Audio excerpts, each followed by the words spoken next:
Hello everyone, welcome to our YouTube channel Shiksha Alliance. Today we are going to start our daily current affairs session in which we will cover important news from several newspaper, PIB and various government sources.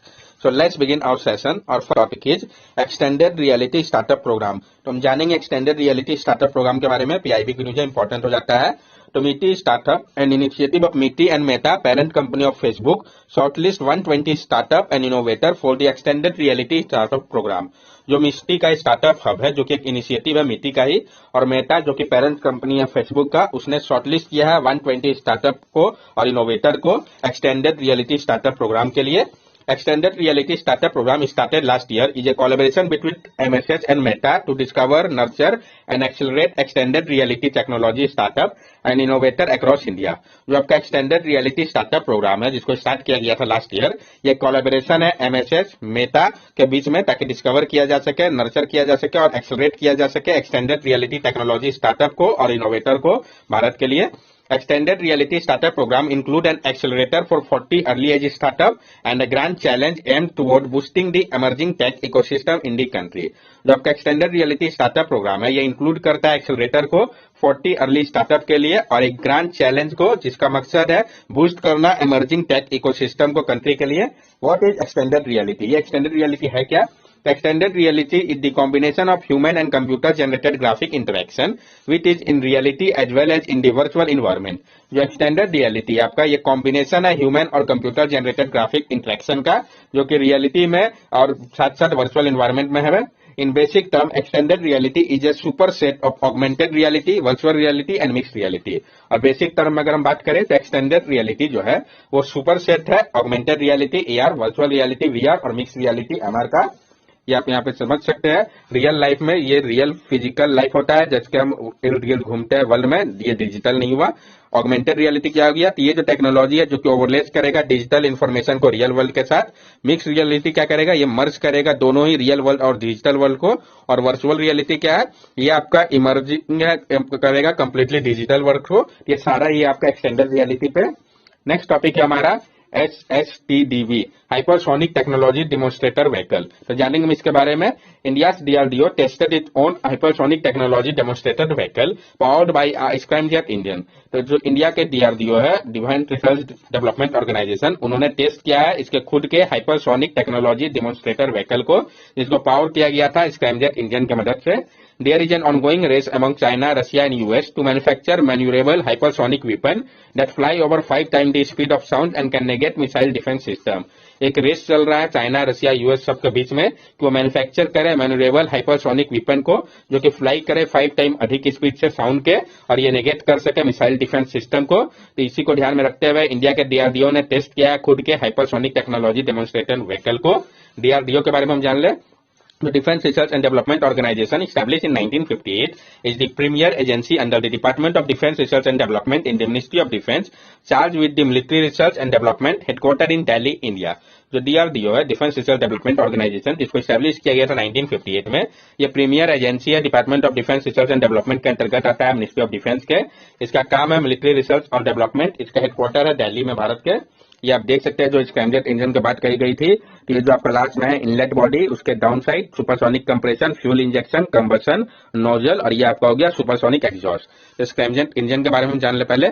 Scramjet supersonic combustion ramjet जो है वो variant है आपका ramjet air breathing jet engine का, जिसमें combustion जो है वो सुपरसोनिक एयर फ्लो के साथ होता है. Oxygen from atmosphere plus hydrogen already stored in the vehicle trigger combustion and produce the desired thrust to lift satellite to the designated orbit. जो ऑक्सीजन होता है वो एटमॉस्फेयर से लेता है, जो हाइड्रोजन जिसको पहले ही स्टोर किया जाता है व्हीकल पे, ये बढ़ाता है कंबशन को और प्रोड्यूस करता है डिजायर थ्रस्ट को ताकि लिफ्ट किया जा सके सैटेलाइट को डेजिग्नेटेड ऑर्बिट तक. इसका एडवांटेज क्या है? ये रिड्यूस करता है 70% प्रोपेलेंट को जिसको कि कैरी पहले करना पड़ता था व्हीकल पे. तो आप देख सकते हैं जो पहला है वो टर्बोजेट है, सेकंड वाला रैमजेट और तीसरा स्क्रैमजेट जिसका उपयोग किया गया. तो इन सब के बारे में भी हम समझते हैं.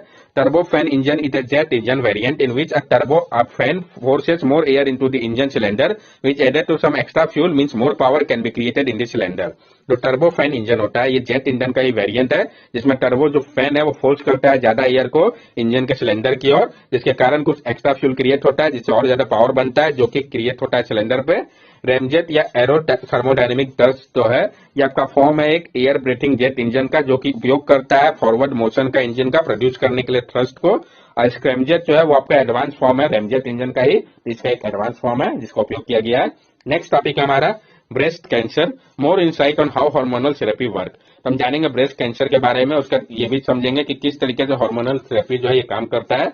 Recent research of Mumbai Tata Memorial Center has shed more light on the molecular mechanism through which progesterone treatment prior to breast cancer surgery is quite likely to increase the survival rate of patient. अभी हाल ही में जो research किया गया है मुंबई के Tata memorial centre पे, ये प्रकाश डाल रहा है कि जो मॉलिकुलर मैकेनिज्म है ये प्रोजेस्टेरोन ट्रीटमेंट का पहले अगर होता है ब्रेस्ट कैंसर सर्जरी के, ये काफी ज्यादा इंक्रीज कर देगा सर्वाइवल रेट को पेशेंट का। ब्रेस्ट कैंसर है क्या, पहले हम इसको समझते हैं। The breast cancer can occur in women, rarely in men. Its treatment may consist of chemotherapy, radiation, hormone therapy and surgery. जो ब्रेस्ट कैंसर है ये ऑकर करता है वुमेन को और शायद ही किसी मेल को हो। ये जो ट्रीटमेंट है इसका, उसमें आपका कीमोथेरेपी, रेडिएशन, हार्मोन थेरेपी और सर्जरी का उपयोग किया जाता है। हार्मोन थेरेपी कैसे काम करता है कैंसर के लिए, तो hormone therapy is a cancer treatment that slow और stop the growth of cancer that use hormones to grow, example some prostate and breast cancer. जो हार्मोन थेरेपी है ये कैंसर ट्रीटमेंट है जो कि स्लो कर देता है या रोक देता है ग्रोथ को कैंसर का, जो कि उपयोग करता है हार्मोन्स का ग्रो करने के लिए, जैसे कि प्रोस्टेट हो गया या ब्रेस्ट कैंसर हो गया। What is progesterone? Progesterone क्या है?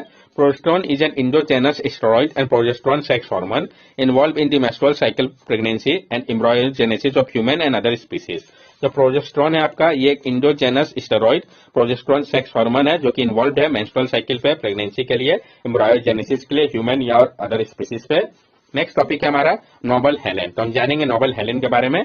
N extremely rare swallow tail butterfly noble Helen Papilio noblei disappearing from its previous known ranges from Myanmar and southern China to Vietnam has been recorded for the first time in India Namdapha national park of Arunachal Pradesh. तो इसको कहाँ पे locate किया गया पहली बार इतने समय के बाद, वो इंपॉर्टेंट हो जाता है ये पार्क कहाँ सिचुएटेड, डायरेक्ट क्वेश्चन। वह ये कौन सा स्पीसीज है, तो जो आपका नोबल हेलेन है ये आपका एक extremely rare swallow tail butterfly है जिसको पेपिलियो नोबेली के नाम से भी हम जानते हैं। ये डिसअपियर हो चुका था, जहां पे इसको पहले जाना जाता था कि पाए जाते हैं म्यांमार से लेकर साउथ चाइना से लेकर वियतनाम तक।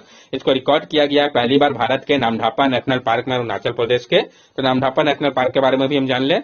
Namdapha named after a river originating to the park and it meet Noa Dihing river a tributary of Brahmaputra. जो नामधापा नेशनल पार्क है ये नाम जो है एक रिवर जो कि ऑरिजिनेट करता है इस पार्क में और जो मीट करता है नाओ डोइंग रिवर से, जो कि ट्रिब्यूटरी है ब्रह्मपुत्र का, उसी के कारण पड़ा है। लोकेशन की अगर हम इसकी बात करें तो ये लाई करता है क्लोज प्रॉक्सिमिटी में Indo Myanmar China tri junction के पास अरुणाचल प्रदेश में। It is the fourth largest national park in India after Hemis National Park Ladakh, Gujarat National Park Rajasthan and Gangotri National Park Uttarakhand। ये चौथा लार्जेस्ट नेशनल पार्क है भारत का। Hemis national park जो है लद्दाख का, desert national park Rajasthan का और Gangotri national park Uttarakhand के बाद। ये मेमोराइज होना चाहिए ये चारों पार्क का नाम आपको और कहाँ पे लोकेटेड है। It is also the tentative list of UNESCO world heritage site in India and a biodiversity hotspot. और ये आपका tentative list of UNESCO world heritage site में भी आता है, बायोडाइवर्सिटी हॉटस्पॉट भी है। It is the only park in the world to have the 4 feline species of big cat, tiger, leopard, snow leopard and clouded leopard।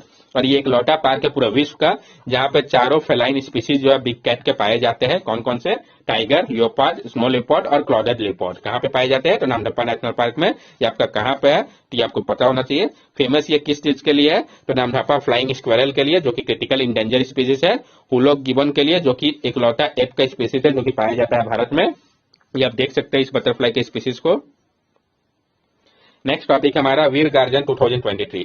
तो जो वीर guardian 2023 exercise इसके बारे में हम जानेंगे। Veer guardian 2023 is the inaugural edition of the 16-day bilateral air exercise between Indian air force and Japan air self defence forces has concluded in Japan. तो कहां पे हुआ ये भी इंपॉर्टेंट हो जाता है। वीर गार्जन जो था आपका 2023 का ये इनॉग्रल एडिशन का 16 डेज का बायलैटरल एयर एक्सरसाइज था इंडियन एयर फोर्स और Japan air self defence force के बीच में, जो कि आपका कंक्लूड हुआ जापान पे। जो अदर एक्सरसाइज है जापान के साथ भारत का, तो जापान इंडिया मैरीटाइम एक्सरसाइज जिसको कि हम जीमेक के नाम से भी जानते हैं, मालाबार एक्सरसाइज हो गया जिसमें इंडिया, यूएस, जापान, ऑस्ट्रेलिया चारों कंट्री है। ये आप जापान का लोकेशन देख सकते हैं मैप बेस अगर क्वेश्चन आता है तो। ये जापान हो गया, ये आपका टोक्यो हो गया उसकी कैपिटल, बाकी सब आप यहाँ पे देख सकते हैं। नेक्स्ट टॉपिक है हमारा nitrate radicals are likely making air pollutant worse in China India. जो नाइट्रेट रेडिकल्स है ये एयर पोल्यूशन को और ज्यादा वर्स कर रहा है चाइना और इंडिया के लिए, तो हम जानेंगे इसके बारे में। फिर नाइट्रेट रेडिकल क्या है इसको भी हम समझेंगे। A new study had found that part of India and China are hot spots for the nighttime production of nitrate radical that can increase the amount of deadly ozone and PM2.5 particulate matter in the atmosphere। जो एक नया study है उसमें पाया गया है कि जो पार्ट है भारत और चाइना का वो हॉट स्पॉट बन गया है नाइट टाइम प्रोडक्शन के लिए नाइट्रेट रेडिकल का, जिसके कारण बढ़ रहा है जो अमाउंट है डेडली ओजन और PM2.5 पार्टिकुलर मैटर का एटमॉस्फेयर पे। ये नाइट्रेट रेडिकल है क्या? Nitrate radical is an oxide of nitrogen that consist of 3 oxygen atom bound to a nitrogen. जो नाइट्रेट रेडिकल है आपका, ये आपका एक ऑक्साइड है नाइट्रोजन का जो कि कंसिस्ट करता है 3 ऑक्सीजन एटम को, जो कि बाउंडेड है आपके नाइट्रोजन एटम से। Nitrogen oxide are reactive gases that regulate the formation of air pollutant including ozone and PM2.5 particle. तो नाइट्रोजन ऑक्साइड है ये आपका रिएक्टिव गैस है जो कि रेगुलेट करता है फॉर्मेशन को एयर पॉल्यूटेंट का, जो इंक्लूड करता है ओजन को और PM2.5 के पार्टिकल को। Nitrate radical will oxidize gas pollutants such as volatile organic compound which will then generate ozone and secondary organic aerosol। और नाइट्रेट रेडिकल जो है वो ऑक्सीडाइज करता है गैस पॉल्यूटेंट को, जैसे कि वोलेटाइल ऑर्गेनिक कंपाउंड हो गया जो कि जनरेट करता है फिर ओजोन और सेकेंडरी ऑर्गेनिक एरोसोल को। Ozone is an air pollutant that affect human health and crop yield. Ozone air pollutant है जो कि अफेक्ट करता है ह्यूमन के हेल्थ को और क्रॉप यील्ड को। Secondary organic aerosol is an important component of PM2.5। और जो आपका सेकेंडरी ऑर्गेनिक एरोसोल है ये एक इंपॉर्टेंट कंपोनेंट है PM2.5 के लिए। नेक्स्ट टॉपिक हमारा, in a first Indian Oil Corporation start exporting aviation gasoline.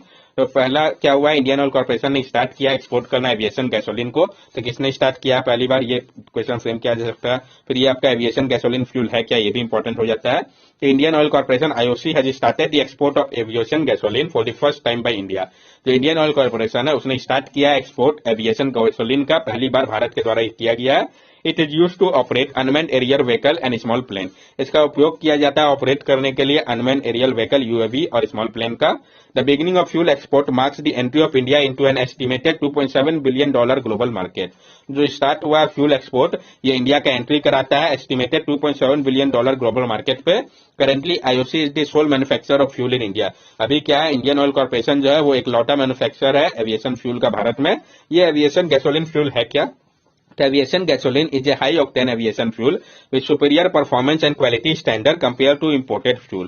जो एविएशन गैसोलीन है ये आपका हाई ऑक्टेन एविएशन फ्यूल है जिसका सुपीरियर परफॉर्मर होता है, क्वालिटी स्टैंडर्ड होता है अगर हम कंपेयर करें इंपोर्टेड फ्यूल के। So usually flying school use this fuel for piston engine aircraft. और ज्यादातर फ्लाइंग स्कूल जो है वो उपयोग करता है इस फ्यूल का पिस्टन इंजन एयरक्राफ्ट के लिए। इसका सिग्निफिकेंस क्या है, सेविंग ऑन इंपोर्टिंग कॉस्ट। सबसे पहले तो हमारा बचत होगा इंपोर्टिंग कॉस्ट पे।